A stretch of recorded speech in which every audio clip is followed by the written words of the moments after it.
میرے آقا صلی اللہ علیہ وآلہ وسلم کی کنیزوں، ہم بحیثیت مسلمان ایمان والے ہونے کی حیثیت سے ہمارا یہ بنیادی عقیدہ ہے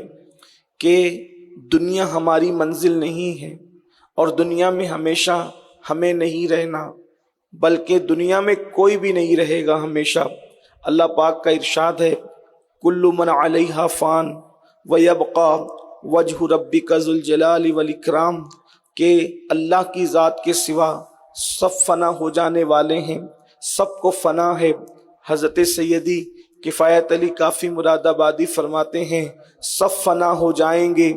کافی وہ لیکن حشر تک نعت حضرت کا زبانوں پر سخن رہ جائے گا۔ سبحان اللہ۔ اطلس و کم خواب کی پوشاک پہ نازا نہ ہو، اس تنے بے جان پر خاکی کفن رہ جائے گا۔ ہم سفیر و باغ میں ہے کوئی دم کا چہچہا، بلبلیں اڑ جائیں گی سنا چمن رہ جائے گا۔ اے خاتون جنت کی کنیزوں، دنیا میں کسی کو نہیں رہنا، ہمیشہ کوئی رہنے کے لیے نہیں آیا۔ بادشاہ دنیا میں آئے اور آج ان کا نام صفحہ ہستی سے مٹ گیا۔ بڑے بڑے محدثین دنیا میں آئے، وہ نیک بھی تھے، پرہیزگار بھی تھے، متقی بھی تھے، اہل علم بھی تھے، مگر آج وہ محدثین بھی بظاہر زمین کی پشت پر نہ رہے، زمین کی پیٹھ پر نہ رہے، حتیٰ کہ اللہ اکبر، اللہ رب العزت کی مخلوق میں اللہ کی سب سے محبوب ترین ہستیاں جن سے اللہ سب سے زیادہ پیار کرتا ہے، سب سے زیادہ محبت کرتا ہے، اللہ رب العزت نے وہ جماعت انبیاء کی بنائی ہے۔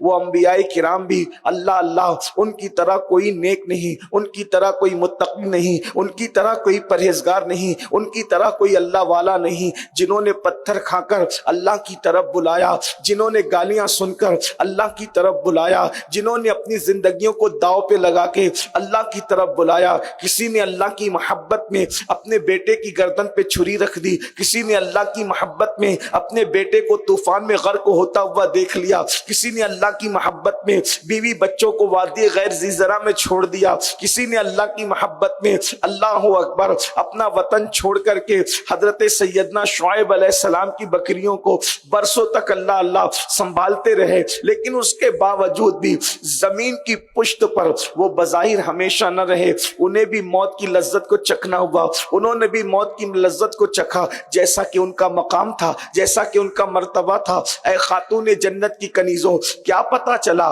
فرعون بھی ہمیشہ نہ رہا، حضرت سیدنا موسیٰ علیہ السلام بھی زمین کی پشت سے تشریف لے گئے، اللہ اکبر، نمرود ہمیشہ نہ رہا، حضرت ابراہیم علیہ السلام بھی بظاہر زمین کی پشت سے تشریف لے گئے۔ کیا پتا چلا ایک دن سب کو جانا ہے۔ جب محبوب دنیا سے چلے گئے، محبوب لوگ بظاہر دنیا سے چلے گئے، تو پھر کون کیا رہ سکتا ہے؟ تو یاد رکھنا، یہ دنیا سے سب کو کوچ کرنا ہے، یہ دنیا سے سب کو رخصت ہونا ہے، یہ دنیا سے سب کو روانہ ہونا ہے، اور اللہ پھر منزل نہیں ہے دنیا انسان کی، مگر اس کے بعد پھر قبر میں جانا ہے، قبر بھی منزل نہیں ہے انسان کی، اسی طرح میدان محشر میں جانا ہے، محشر بھی منزل نہیں ہے انسان کی، انسان کی منزل تو دو میں سے کوئی ایک ہے۔ اللہ اکبر، اللہ نے دو منزلیں بنائی ہے، اخیر میں انسان یا تو جنت میں جائے گا، خوش نصیب ہے وہ انسان جو جنت میں جائے، یا پھر اللہ اکبر کم نصیب انسان یا بد نصیب انسان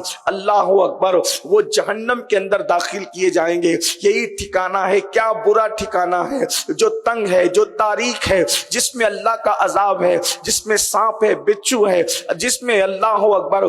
بہرے اور اندھے فرشتے ہیں جو انسان پر مسلط کیے جائیں گے عذاب دینے کے لیے، اور جنت کی نعمتیں کبھی نہ ختم ہونے والی ہیں۔ آپ آئیے، اللہ اکبر، جنت کس کا ٹھکانہ ہے اور جہنم کس کا ٹھکانہ ہے، اب آپ کے اوپر ہے، آپ کیا فیصلہ کرتے ہیں اپنے بارے میں۔ اللہ رب العزت نے نہ آپ کو مجبور محض بنایا ہے، اور نہ اللہ رب العزت نے کسی کو مکمل طور پر جو ہے مختار یعنی اختیار دیا ہے، کہ جیسے کہ لوگ کہتے ہیں کہ انسان اپنی اعمال اور افعال خود تخلیق کرتا ہے، ایسا بھی نہیں ہے، اور انسان مجبور محض بھی پتھر کی طرح نہیں ہے۔ تو انسان کو اللہ رب العزت نے اتنا اختیار تو دیا ہے کہ انسان سعی کرے، انسان کوشش کرے، انسان کاوش کرے. کیا کوشش کرے انسان؟ اگر تم نیک عمل کرو گے ایمان لانے کے بعد، اگر تم نیک عمل کرو گے تو تمہارا ٹھکانہ جنت ہے، اور اگر تم نے پاپ کیا، تم نے جرائم کیے، تم نے گناہ کیے